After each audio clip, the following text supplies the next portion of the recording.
Good afternoon. This is Pilar de la Garza, Head of Strategy and Investor Relations for Walmex. Thank you for joining us today to review the results for the second quarter 2020.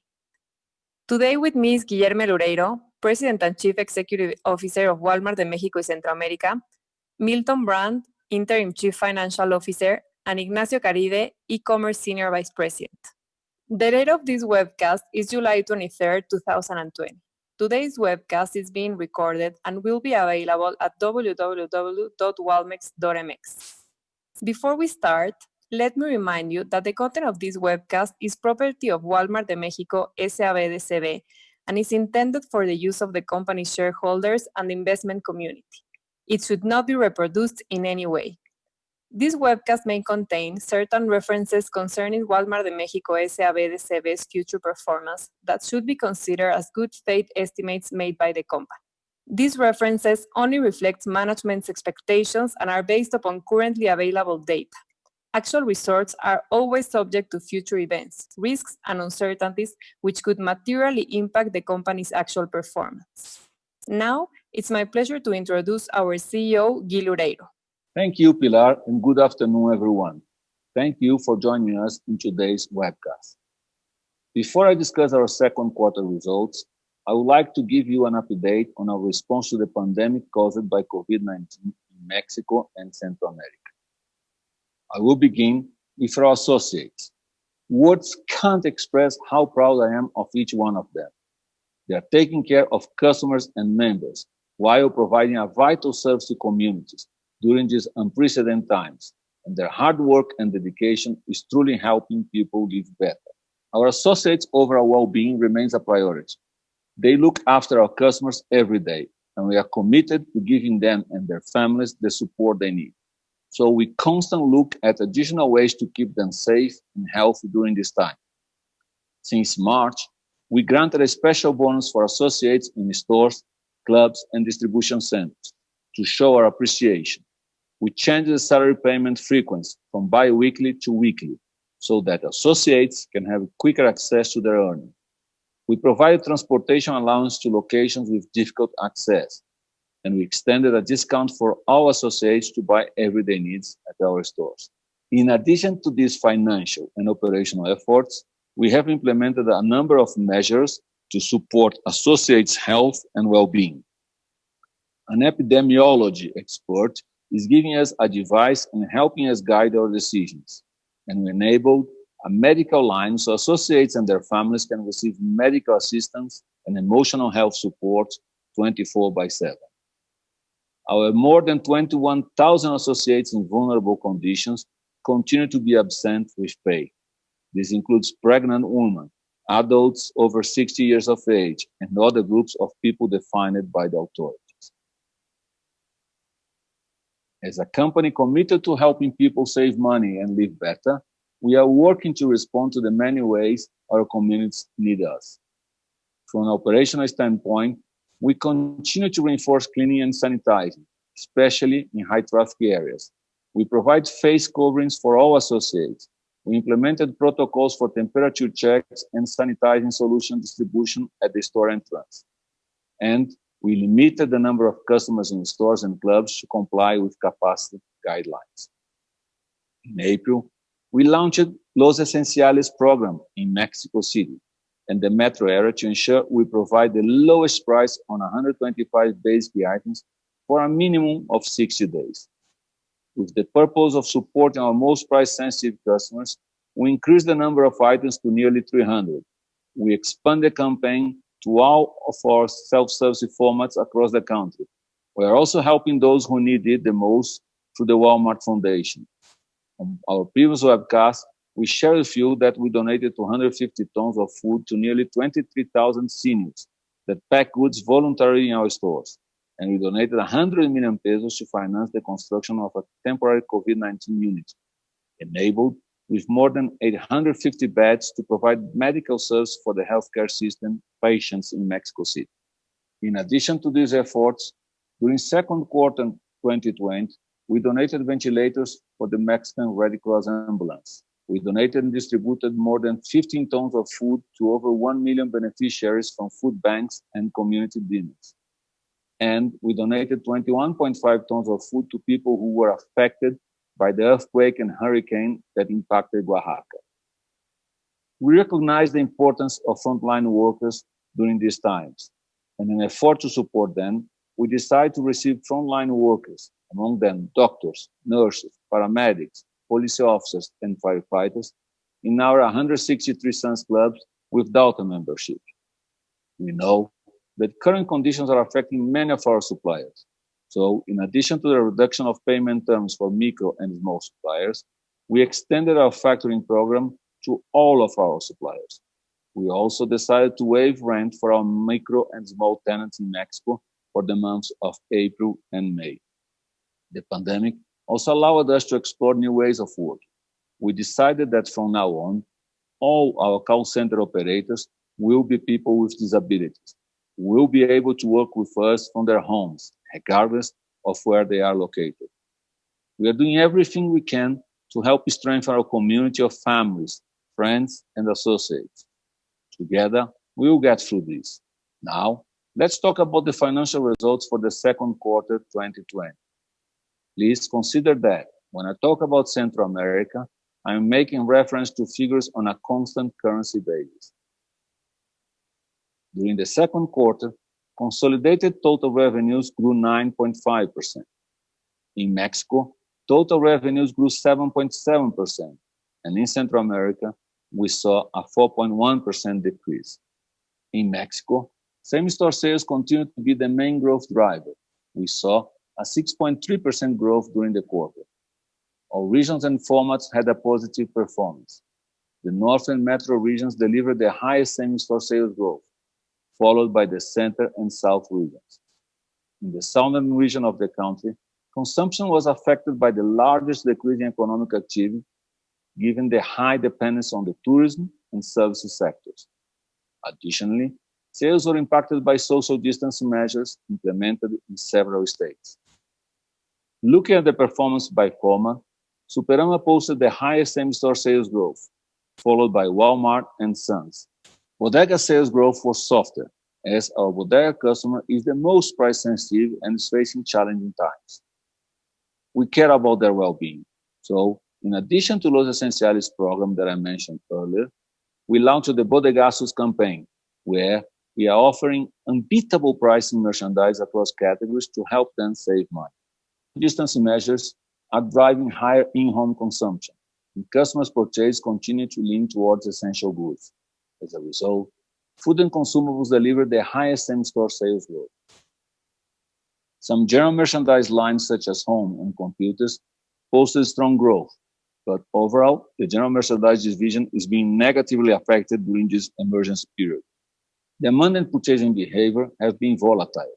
Towards the end of the first quarter, we experienced very high demand in categories like cleaning supplies, consumables, and grocery staples. As the time passed by, we saw a home-related activities trend start to emerge, and demand for puzzles, board games, small kitchen ovens, and bakery and kitchen supplies increased. At the same time, we saw overstocking effect on consumables categories, and a lower demand for beauty and personal care products.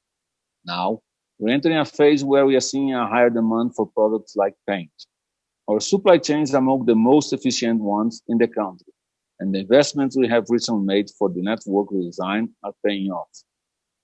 Still, some items like hand sanitizer or cleaning wipes could be difficult to find in some regions, but fortunately, we haven't suffered a major disruption. I really want to thank all of our supply chain associates. They are doing an amazing job to recover our in-stock position. Given the operational restrictions for stores selling non-essential goods, in this occasion, it is complicated to benchmark our performance versus the market. However, based on untapped figures, we were able to grow 30 basis points ahead of the self-service and clubs market. We will keep listening to our customers and members and executing each format's value proposition to continue to win their loyalty. In Central America, sales were impacted by strict social distancing measures implemented by the authorities of each country to keep associates and customers safe. Despite the circumstances, we were able to gain market share in the region. Honduras was the most impacted country, as authorities guided to open stores only 3 days per week during April. Gradually, customers were allowed to return to the stores, but still in June, operation during weekends was prohibited. El Salvador delivers the highest same-store sales growth, followed by Nicaragua. Sales growth in Guatemala, Costa Rica, and Honduras was softer, given the operating restrictions and softer economic activity overall. Since March, we started home delivery operations in Central America to help customers stay home and keep their families safe. So far, we have enabled home delivery in all hypermarkets, practically in all supermarkets, and in some bodegas across the 5 countries. Results and customer response have been positive. The average ticket through this service is 3 times higher than the store average, and delivery sales represent 2.5% of participating store sales. Despite the circumstance, we continue to invest in the region. During the quarter, we opened 12 new stores, 6 in Mexico and 6 in Central America. During the year, we have opened a total of 21 new stores. Given the situation we are facing, we have not been able to implement our expansion plan at the pace we expected to. Until conditions are suitable for us to continue to construct and remodel stores again with a normal pace, we are shifting CapEx to Omnichannel, IT, and store automation projects that will help us to be an even more resilient company in the future. Amid this situation, we continue to innovate and to find ways to serve our customers better. With the goal of creating a digital connection with our customers, we launched Byte, our MVNO that offers mobile phone and internet access to end users in a prepaid scheme at the lowest prices. To launch this service, we entered into a mutually reinforcing partnership with Altán Redes. They provide the telecom infrastructure. So far, the service is available for purchase in 705 stores across 24 states, and we have 110,000 users. Before moving on to Omnichannel, I would like to talk about the implementation of the new labeling rules for consumer products that will take effect on October 1st, 2020. In order to meet that date, since last quarter, we have been working for our suppliers to anticipate as much as possible the delivery of products that meet the new norms and taking the necessary measures regarding slow-moving inventory to prevent having products with the previous labeling on our shelves. We know that the transition from the current rules to the new rules will involve costs that we cannot fully estimate. At Walmex, we support all initiatives that benefit the health of our customers and members, and we will continue working to be prepared to comply with these new provisions. Now let's talk about Omnichannel. Given the increased relevance of the e-commerce business in recent months, Ignacio Caride, our head of e-commerce, has joined us on today's webcast to give you an update on our Omnichannel efforts as we better serve our customers. Thanks, Guy, and good afternoon, everyone. Building and implementing a winning Omnichannel strategy has been among our business priorities for some years now. Before this crisis, we were already seeing adoption of online delivery and pickup across our formats, and the pandemic caused by the COVID-19 significantly accelerated the change the retail industry was already undergoing. As social distance measures became stricter, customers adopted the delivery and pickup service even more, and we saw a 3x increase in e-commerce demand. We know this is an essential service our customers are looking for, so we reacted quickly to build additional capacity. We developed a fast-track process to enable same-day delivery from stores in less than 72 hours. We doubled our last-mile capacity, we increased the numbers of available stocks by 40%, and we hired more than 2,600 pickers to help us come with the demand. Last-mile delivery is critical for our on-demand service, so during the quarter, we launched a pilot test of crowdsourcing model that will allow us to improve service levels in an efficient way. So far, results are encouraging. We will continue to test and learn in order to fine-tune the model and scale it.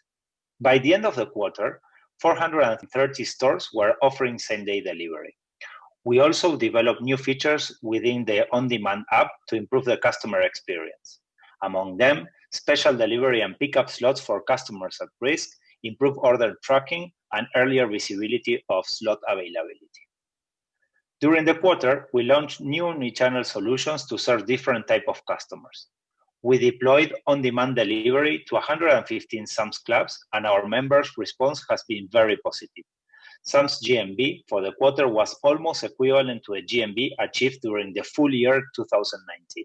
We've tested the appetite for our bodega customers for online shopping through our 892 kiosks with good results. So we decided to launch 1P general merchandise operations throughout the bodegaahorrera.com.mx site.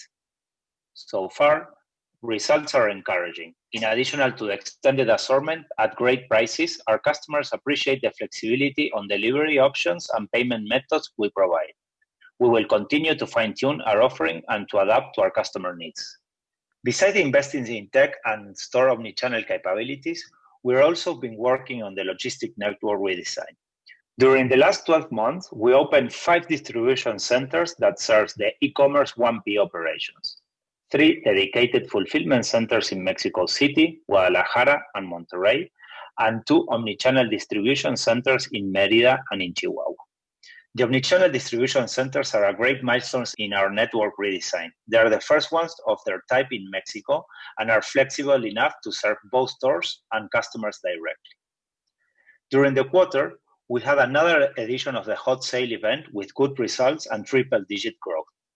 For the first time on an event of this type, we enabled delivery for big and bulky items, such as refrigerators, stoves, and washing machines from stores via on-demand with a great level of service. Bodega Aurrera's website performance in Hot Sale was very good in terms of platform stability, sales, media impressions, and brand sentiment. I want to thank our omnichannel team as they were able to launch the website in record time and added new and exciting merchandise for our customers at very low prices.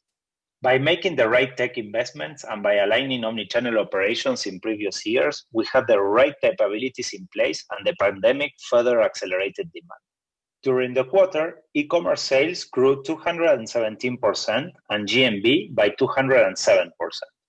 E-commerce sales represented 4.5% of Mexico's sales and contributed 330 basis points to total sales growth.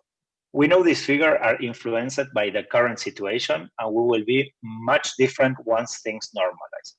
We believe if we provide a good shopping experience, our customers and members will see and appreciate the benefits of the service and will likely continue to use it ongoing forward. So we believe it is critical to continue to invest and improve our service levels. We will keep listening to our customers and members, adapting our operations, investing and innovating to serve our customers better. Now I will turn it over again to Gui. Thank you very much. Thank you, Ignacio. In closing, I would like to say that the crisis is not over at this point. We need to keep learning and adjusting, and we know we will face even more challenging times going forward, as we expect a sharp deterioration of the macroeconomic environment.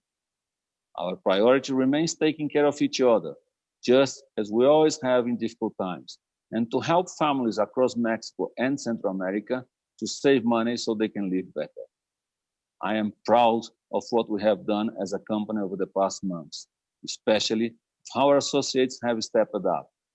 As we serve our customers and support our associates, we are also managing our business effectively, and we continue to make progress against our long-term strategy. Thanks again for the opportunity to serve you.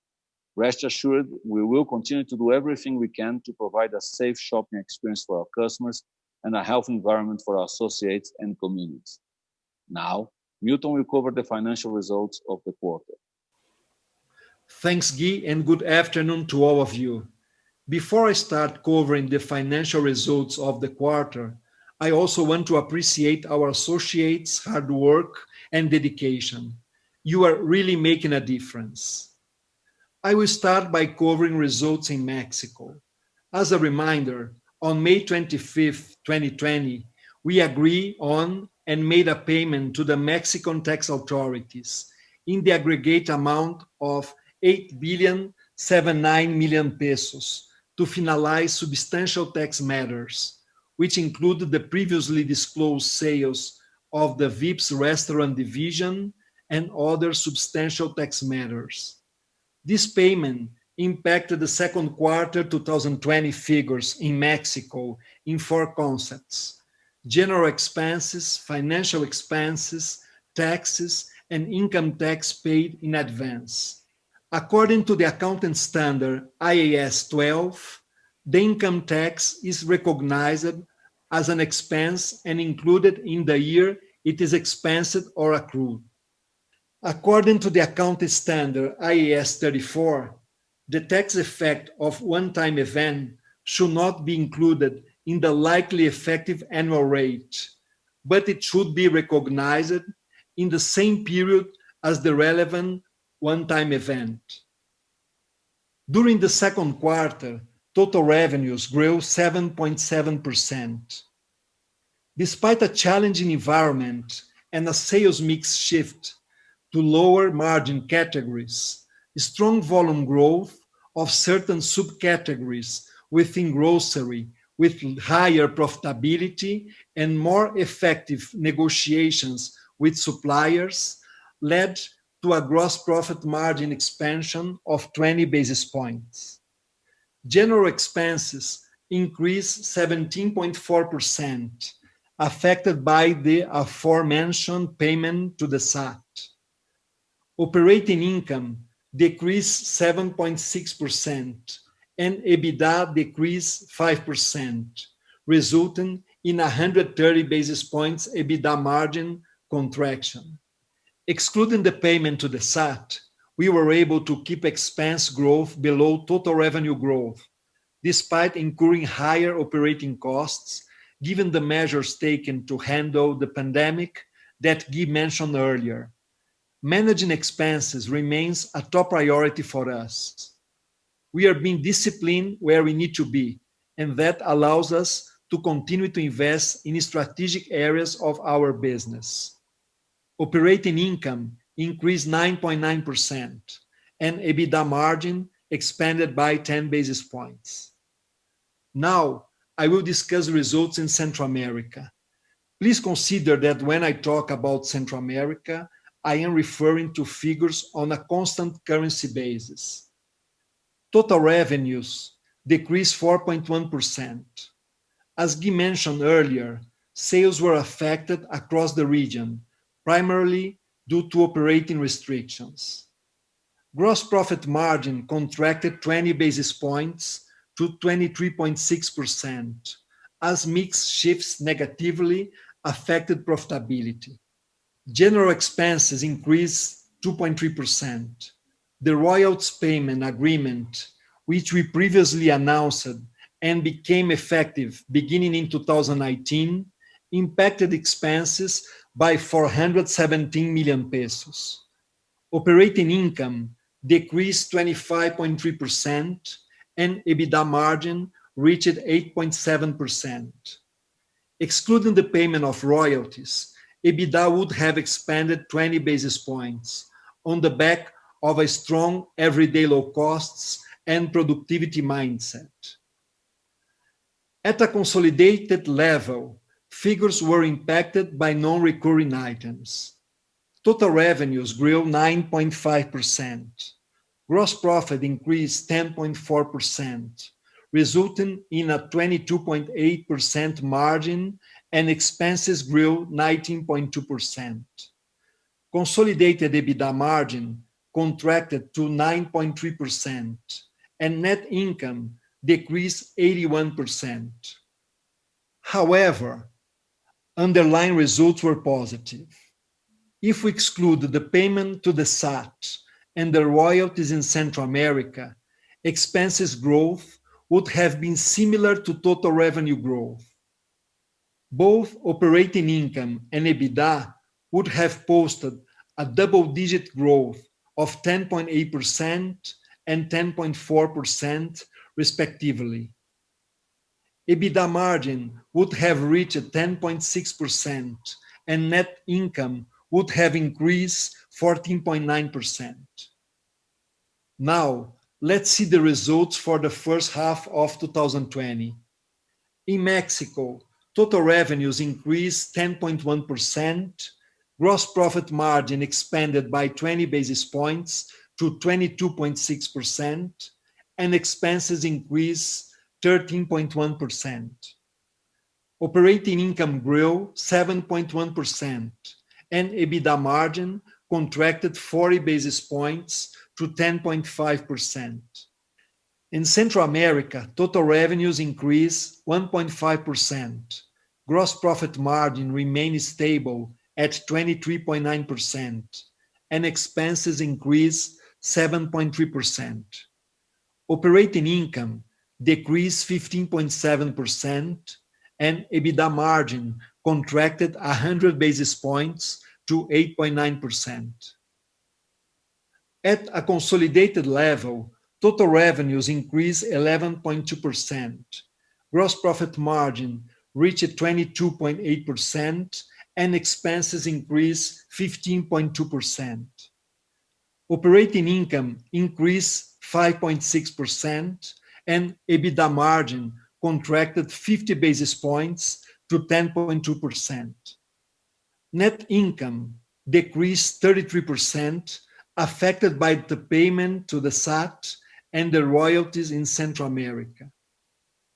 Now, moving to the balance sheet, our financial strength allows us to invest in the business and generate returns.